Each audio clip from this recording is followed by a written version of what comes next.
적자 기업도 시장에 상장할 수 있는 다양한 방법이 지난해부터 시행이 됐죠. 전문 평가기관의 평가로 이뤄지는 기술 특례와는 달리 이 상장 주관사가 추천하는 이른바 성장성 특례 제도가 있습니다. 이 제도가 도입된 지 18개월 만에 상장에 도전하는 기업이 나왔는데요. 기업은 어디이고 또 앞으로 제도가 잘 활용될 수 있을지 조영근 기자와 함께 알아보도록 하겠습니다.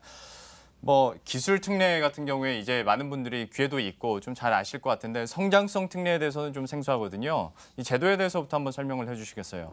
네, 이게 성장성 특례는 쉽게 말해서 증권사가 기업의 성장성을 높게 평가하면 한국거래소에 심사를 청구할 수 있는 방식을 말합니다. 이 기술 특례랑은 조금 다른데요. 성장성 특례는 상장 주선인이 성장성을 인정해 추천한 경우에 기술성에 대한 전문기관의 평가가 없어도 심사 청구가 가능합니다. 지난해 코스닥 활성화 방안의 일환으로 이익 미실현 기업 특례 상장, 이른바 테슬라 요건과 같이 시행된 건데요. 이게 성장성 특례는 테슬라 요건과 달리 경영성과 요건을 충족하지 않아도 된다는 점이 특징입니다.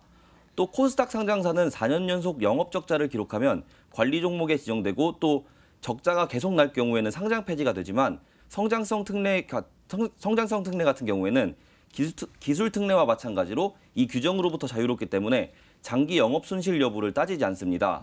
한 증권사 관계자는 상장 회사에 대한 확신이 있다면 이 성장성 특례 제도도 새로운 활로가 될 것이라고 판단하고 있습니다. 예.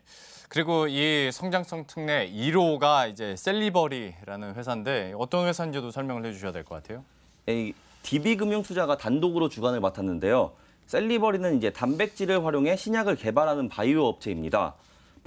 파킨슨병 신약 후보 물질을 개발 중이고 해당 물질은 지난해 미국 마이클 제이스 폭스 재단이 주관하는 연구 과제로 선정되기도 했습니다. 지난해 매출액은 27억 원을 기록했고 영업 손실과 순손실은 각각 34억 원과 35억 원을 기록한 적자 기업입니다. 하지만 DB금융투자는 직접 지분 투자에 나서는 등 향후 성장성이 있다고 판단하고 있는 것으로 보입니다. 여기도 바이오 업체긴 한데 지금까지 바이오 업체 보자면 기술 특례로 많이 상장을 했거든요. 근데 이 기업은 성장성 특례로 상장을 하는 특별한 이유가 있을까요?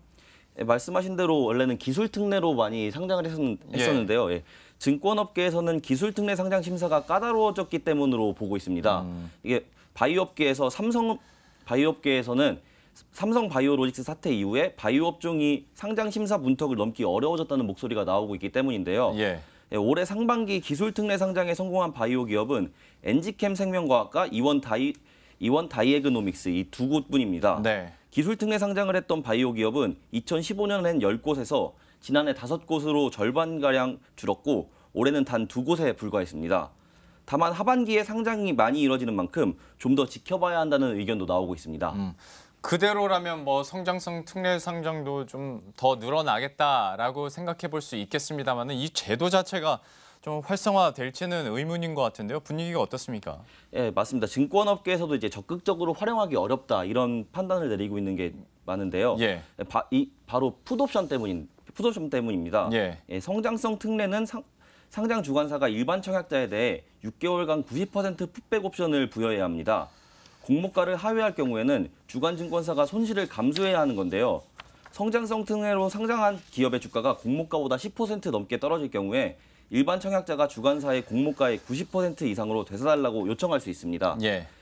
풋백 옵션 기간이 3개월인 테슬라 요건에서도 이런 부담감에 카페24 이후에는 아직 상장한 기업이 나오고 있지 않은 상태입니다. 상황이 이렇다 보니까 금융당국은 테슬라 요건을 증권사가 더 활용할 수 있도록 풋백 옵션을 일부 면제해주는 방안도 도입하고 있습니다. 근데 이제 개인 투자자 입장에서는 성장성 제도 자체가 이제 상장 주관사에서 추천을 하면서 상장을 하는 경우지 않습니까? 그러니까 어느 정도는 이런 풋에 대해서도 상장 주관사가 좀 책임이라고 하긴 좀 그렇습니다만은 좀 받아줘야 되는 거 아니냐라는 얘기들이 당연히 나올 것 같은데 이건 어떻습니까?